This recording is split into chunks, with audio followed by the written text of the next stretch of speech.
आज की ये तकरीब इंतहाई अहम है। मैं अपने बच्चों के अक़्द और वलीमा के मौके पर, जहां मैंने बहुत सारी बातों की वजाहत की, एक बात और कह देना बहुत ज़रूरी समझता हूं कि रस्म व रिवाज को माशरे में ढालने वाला कौन है, उसका जिम्मेदार कौन है। हम बातें तो करते हैं लेकिन हम में से कोई पहल करने की कोशिश नहीं करता है। आज मैंने पहल की है और जमीयत अहले हदीस महाराष्ट्र के प्लेटफॉर्म से आज एक बात मैं कह देना ज़रूरी समझता हूं कि खाली मामला बच्चियों के हुकूक को गस्ब करने का नहीं है, खाली मामला समाज में अपने आप को देखने के अलावा ज़रूरतमंदों को और अपने भाइयों की तरफ जो निगाहें हम चुराते हैं, खाली उसका मामला नहीं है, बल्कि एक मामला और बहुत ज़्यादा अहम है। और वो ये है कि हमारे यहाँ अक्सर शादियों में देखने में आया है कि लोग शामियाने के बाहर टेबल कुर्सी लगाकर बैठ जाते हैं, जिसमें करीबी या दूर के रिश्तेदार रकम की एंट्री कराते हैं। किसी के यहाँ शादी का कार्ड जाता है तो उस रिश्तेदार को यह फिक्र लाहिक होती है कि यहाँ मुझे जोड़ा देना पड़ेगा, यहाँ लिफाफा देना पड़ेगा, यहाँ बर्तन वगैरह देना पड़ेगा।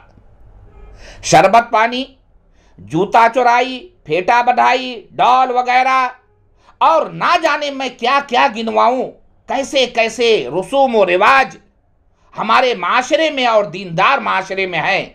बिला तफरीक मसलक मैं ये बात कह रहा हूँ, तमाम लोगों के अंदर ये चीज़ें पाई जाती है, पढ़े लिखे घरानों के अंदर पाई जाती है, उलमाओं के अंदर भी पाई जाती है, उलमाओं के यहाँ भी पाई जाती है। मैंने बसाते खुद उसका मुशाहिदा किया है। अल्लाह रब्बुल आलमीन और उसके नबी के फरमान के खिलाफ हमारे यहाँ शादियाँ की जाती है।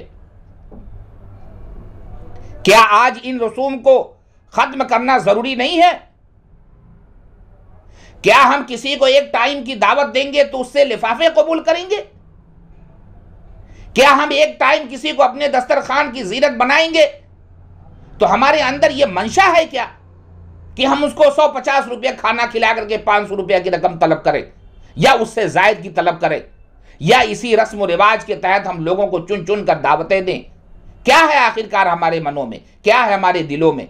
मैं बड़े ही अदब से उन तमाम ही लोगों को ये बात कह देना चाहता हूँ कि जो यहाँ पे हाजिर हैं या गायब हैं, ये बात जान लें कि दावत एक बहुत अहम फरीज़ा है। फरीज़ा से मेन से ये हुकूकुल इबाद में है कि अल्लाह रब्बुल आलमीन ने कहा, अपने नबी के ज़रिए कहलवाया कि हक़्क़ुल मुस्लिम अलल मुस्लिम सित्तुन, जो मुसलमानों के मुसलमानों पर हुकूक हैं 6, उसमें से एक ये भी है कि अगर कोई मुसलमान दावत देता है तो उसकी दावत को कबूल किया जाए। लेकिन आज ये दावत का आलमिया यह है कि अगर किसी का कार्ड आता है तो गरीब आदमी के पसीने छूट जा रहे हैं। अगर किसी का कार्ड आता है तो उसको यह परेशानी हो जा रही है कि अगर मुझे वहां पे जाना है तो मुझे लिफाफे का इंतजाम करना है, जोड़े का इंतजाम करना है, बर्तन का इंतजाम करना है। इंतजाम होता है तो ही जाना है, और नहीं तो आदमी अपनी इज्जत बचाने के लिए किसी से कर्ज लेता है। क्या कर रहे हैं हम लोग? क्या तासुर देना चाहते हैं? क्या मैसेज देना चाहते हैं? क्या हम इन्हीं चीजों को हासिल करने के लिए लोगों को दावत देते हैं? यह सिलसिला यहीं नहीं खत्म होता है। शादी के बाद बच्चे की विलादत के मौके पर पेड़े तकसीम किए जाते हैं। पेड़ा खाने वाला जैसे पेड़े खाता है, उसको छटुल्ली देने की फिक्र हो जाती है। अकीके की दावत आती है। अकीके में अगर खाली हाथ चले जाओ तो लोग अपने हाथों को देखते हैं कि आदमी आया है लेकिन कुछ लाया नहीं है। अल्लाह के बंदे, अपने ऊपर जो हुकूक है उसको आसानी से अदा करो। अल्लाह रब्बुल आलमीन ने जो आपको माल दिया है, जो आपको हैसियत दिया है, उसी हैसियत के दायरे के अंदर रह करके अपने मामलात को पूरा करो। नहीं है आपके पास बहुत ज़्यादा तो बहुत ज़्यादा दावतें देने की भी ज़रूरत नहीं है, लेकिन वह आपका पर्सनल मामला है कि आप कैसे कर रहे हो। हम उस मामले में बिल्कुल नहीं देखना चाहते, झांकना चाहते।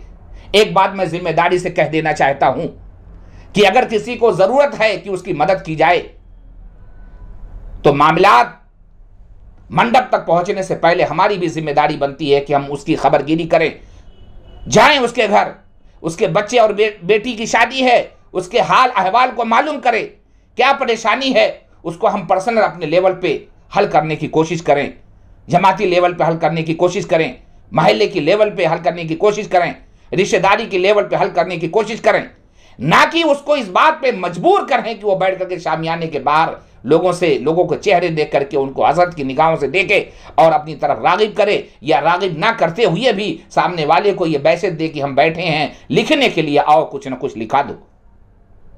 बहुत गलत बात है, बहुत ही गलत बात है। शर्म आती है मुझे ऐसे मंडपों में घुसते हुए जहां पे लोग बैठ करके लिखते और पढ़ते हैं रस्म और रिवाज के नाम पे। अल्लाह के वास्ते बंद कीजिए। एक टाइम अकीके की दावत दी जाती है, आदमी पहले खाना खाने से पहले उसके अहलो अयाल कपड़े खरीदने जाते हैं, छटुल्ली लाने जाते हैं। क्यों परेशानी में आप मुब्तला कर रहे हैं लोगों को? क्या आपका मकसद यही है कि आप अपने यहां दावत में बुलाएं और लोगों से लिफाफे वसूल करें? क्या आपने यही इसी दिन के लिए दावत दिया है? आपका दिल और जमीर गवारा करता है? आप सुनिए मेरी बात को, गौर से सुनिए।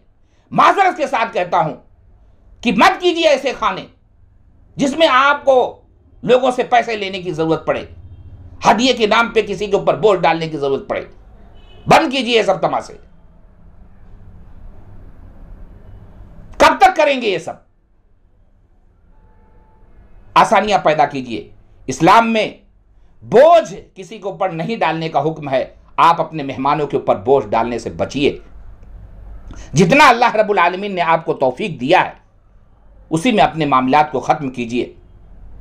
मौका था, बहुत सारी बातें मैंने कही है और अल्लाह रब्बुल आलमीन ने मुझे मौका दिया था। मैं जमीयत अहले हदीस महाराष्ट्र का शुक्रगुजार हूँ कि चंद बातें कहने के लिए मुझे उलमाओं और सामीईन के दरमियान मौका मिला।